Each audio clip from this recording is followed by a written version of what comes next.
Welcome to Vedic Astrology classes, session 24. Right now, you are learning to prepare and read birth charts in North Indian and South Indian formats. Major differences between North Indian and South Indian formats of birth chart. Number 1. In basic format of North Indian birth chart, the positions assigned to 12 houses are fixed. Have a look at the diagram in the left. Whereas in basic format of South Indian birth chart, the positions assigned to 12 signs, that is 12 rashis, are fixed. They remain same for every birth chart. To read a North Indian birth chart, we move in anti-clockwise direction. Whereas to read a South Indian birth chart, we move in clockwise direction. In North Indian birth chart, first house has a fixed position and ascendant has to be placed in that house. Whereas in South Indian birth chart, the house occupied by Lagna or ascendant is referred as first house or Pratham Bhav. Let's discuss the horoscope of a person in both the formats in detail. The date of birth is January 28, 1935. Time of birth is 17 hours 11 minutes and 1 second. Place of birth is Lucknow in Uttar Pradesh, India. To know the placement of ascendant and 9 planets in the birth chart, we either require a panchang of that particular year or computer software. In present times, there is no need to involve yourself in calculations. Use a computer software to prepare a birth chart, as computer can do this exercise within minutes just by feeding the data. Here we have mentioned the degrees of ascendant and 9 planets for this particular horoscope. North Indian and South Indian birth charts showing the placement of 9 planets and ascendant for the given example.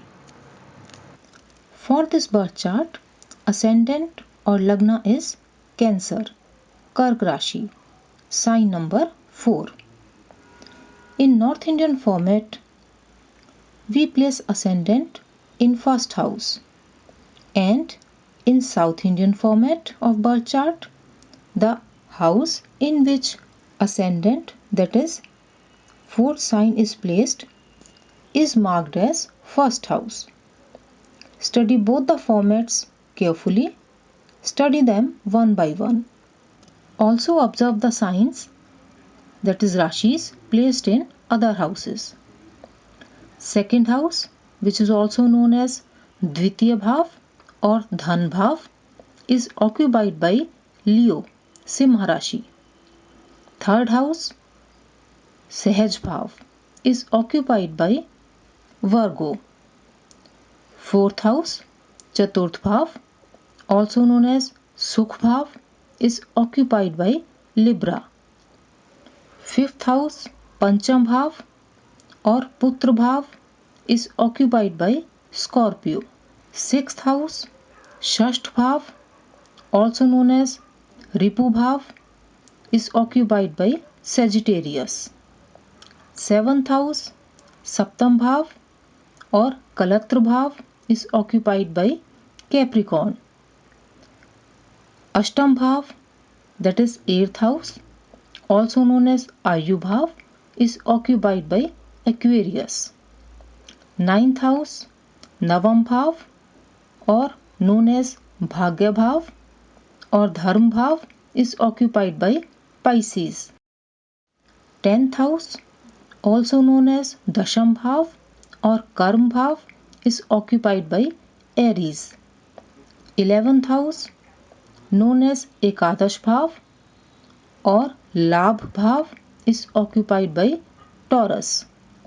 12th house or Dwadash Bhav, popularly called Vyay Bhav, is occupied by Gemini. For this birth chart, ascendant or Lagna is Cancer. Surya Rashi or Sun sign is Capricorn. and Rashi, that is moon sign, is Libra. Also notice the location of 9 planets in the horoscope. Sun is placed in 7th house. Moon is placed in 4th house, that is in Sukh Bhav. Mars is placed in 3rd house in Tritiya Bhav. Mercury is placed in 8th house, Ashtam Bhav, which is also known as Ayu Bhav.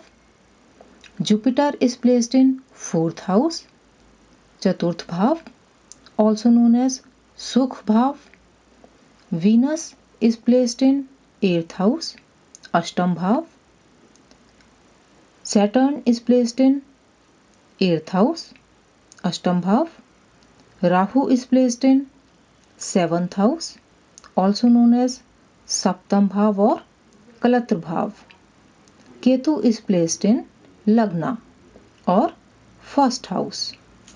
Now you are familiar with both the methods which are in practice to prepare a horoscope. These two methods of preparing and reading the birth chart only differ in presentation. The readings, analysis and predictions made by them are exactly same. To learn more about Vedic astrology, please watch Vedic Astrology classes session 25.